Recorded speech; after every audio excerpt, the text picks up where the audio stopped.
So with our roasted vegetables, we're going to do homemade pizza. And when you are doing homemade pizza, pizza stone is the way to go. If you don't have one, highly suggest you invest in one. And I'm putting it in the oven so that it's hot and ready for our pizza crust. And our pizza crust, we will use one of these pizza crusts with homemade sauce. And I have a recipe for homemade sauce on our channel already. So we are going to build our pizza with our homemade sauce, oregano, olive oil, a little bit of crushed pepper, obviously mozzarella cheese, and we're gonna make mushroom pizza. I have wonderful Bella mushrooms, and I'm gonna slice them, and we're going to have mushroom pizza. So while the pizza stone is heating up, I have all of my ingredients out, and we're gonna start by drizzling a little olive oil directly on the pre-made dough. And this also is an organic pre-made pizza crust. I love it. I get it from Imperfect Foods. Typically, I get my oregano from the Greek store near me because it's actually picked. It's still literally dried on the plant stems. But I decided to give Penzi Spices a try with their oregano because I do like Penzi Spices. I think they've got some really great spices, and you can get some good deals if you sign up for their email. And you want to know something? It smells pretty good too. So I'm going to take a pinch.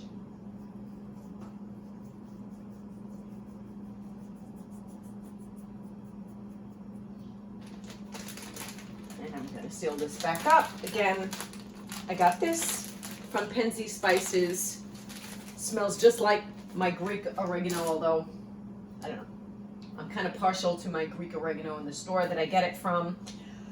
I've got some crushed red pepper that I will put on top of the sauce. Get a spoon.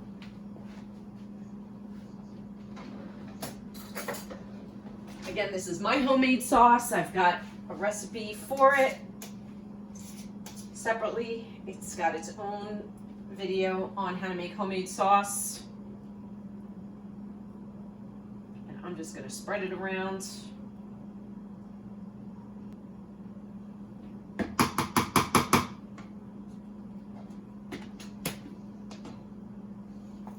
I don't go crazy on the red pepper flakes because it can put more heat than maybe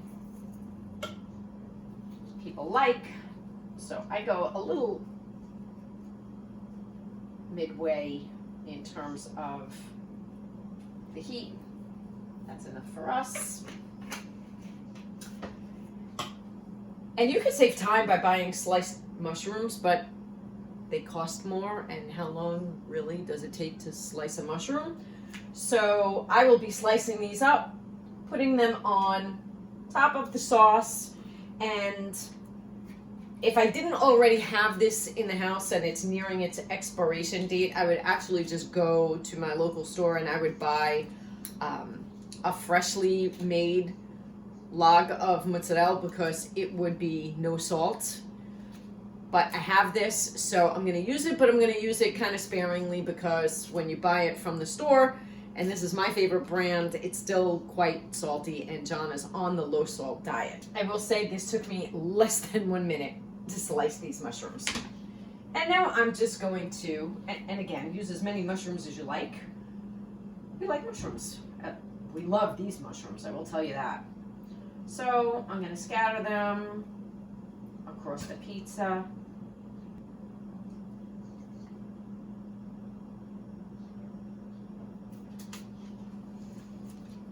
And now it's time to cut up some cheese. And to make sure that I do use it sparingly, I just cut off a very small sliver here, and I use my cheese grater on this side to grate it so that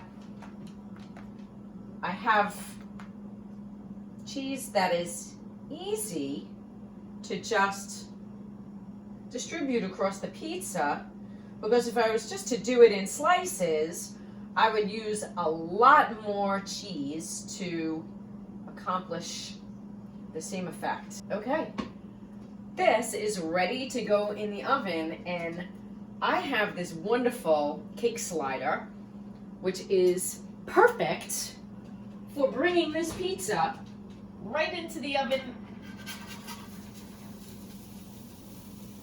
and onto my pizza stone. 10 minutes later, I'm just gonna let it sit on the pizza stone for maybe 5 minutes. Then we're gonna be ready to cut it and have our pizza and our roasted vegetables. All right, your buddy Athena is with you, John. She wants to make sure that she gets a slice also. Yes. You ready to taste test? Yes, I'm ready to taste test. Very tasty, very nice. All right, dinner is served.